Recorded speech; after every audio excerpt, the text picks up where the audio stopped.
প্রেমের নামে যদি কেউ ছেকা দেয়, বিশ্বাসঘাতকতা করে, এটার শাস্তি কি ইসলামে? এক ভাই আমাকে এই প্রশ্নটা করলেন যে অনেকে রয়েছে হারাম রিলেশন হলেও অনেক সময় প্রেম করে বিশ্বস্ততা অর্জন করে এরপরে যখন একটা মোটামুটি পর্যায়ে চলে যায় বিশ্বাসঘাতকতা করে ছেকা দিয়ে প্রতারণা করে তাকে ছেড়ে চলে যায়। এটার কোনো শাস্তি ইসলামে রয়েছে কিনা? হুজুর এই যে কষ্ট দেয়, এটার কি ইসলাম এটার সমাধান কি দিয়েছে? দেখেন, Islam is the complete code of life. পরিপূর্ণ জীবন ব্যবস্থার নাম হচ্ছে ইসলাম। একজন ব্যক্তির ব্যক্তি জীবন থেকে নিয়ে তার রাষ্ট্রীয় জীবন, আন্তর্জাতিক জীবন, সব জায়গায় ইসলামের সলিউশন রয়েছে। এবং আল্লাহ পবিত্র কোরআনকে নাজিল করেছেন প্রবলেম সলভিং মেথোডোলজি, অর্থাৎ সকল সমস্যার সমাধান এই কোরআন দিয়ে থাকে। এই যে হারাম রিলেশনশিপগুলো হয়, এই হারাম রিলেশনশিপগুলার একদম প্রথম স্টেজ থেকে নিয়ে শুরু করে সর্বোচ্চ স্টেজ পর্যন্ত ইসলাম কথা বলেছে। এই জন্য যে প্রেমের সমস্যার ক্ষেত্রে যে জিনিসটা হয়, এই ক্ষেত্রে ইসলামের সমাধান রয়েছে। আল্লাহ রাব্বুল আলামিন প্রথমত প্রেমের ব্যাপারে আল্লাহ রাব্বুল আলামিনের প্রথম ঘোষণা হচ্ছে ওয়ালা তাকরাবুজ জিনা।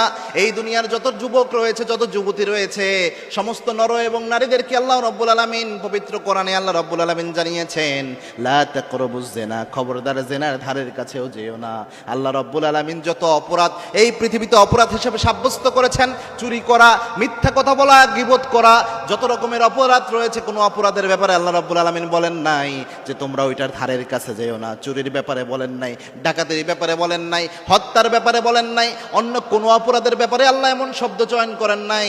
কিন্তু এই একমাত্র জেনার ব্যাপারে আল্লাহ রাব্বুল আলামিন বলেছেন লা তাকরাবুজ জিনা, খবরদার জেনার ধারের কাছেও তোমরা যেও না।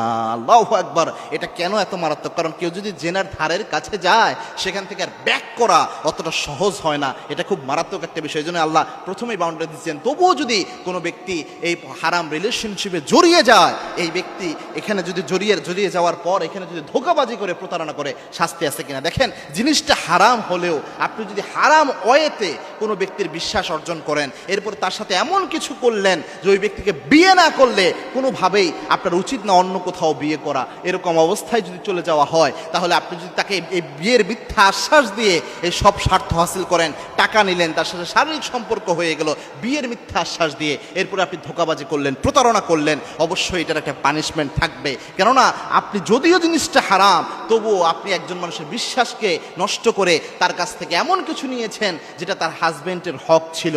এই জিনিসটা আপনি যখন ধোঁকাবাজি করবেন, অবশ্যই আল্লাহ ধরবেন। এবং আল্লাহর কোরআনের বিধানও এটা, আযযানিয়াতুল ইযযানি, অর্থাৎ জেনাকারের জন্য আল্লাহ রাব্বুল আলামিন কোরআনে বিধান দিয়েছেন ওয়াত-তাইয়িবিনা লিত-তাইয়িবাত, যারা ভালো তারা ভালোর জন্য।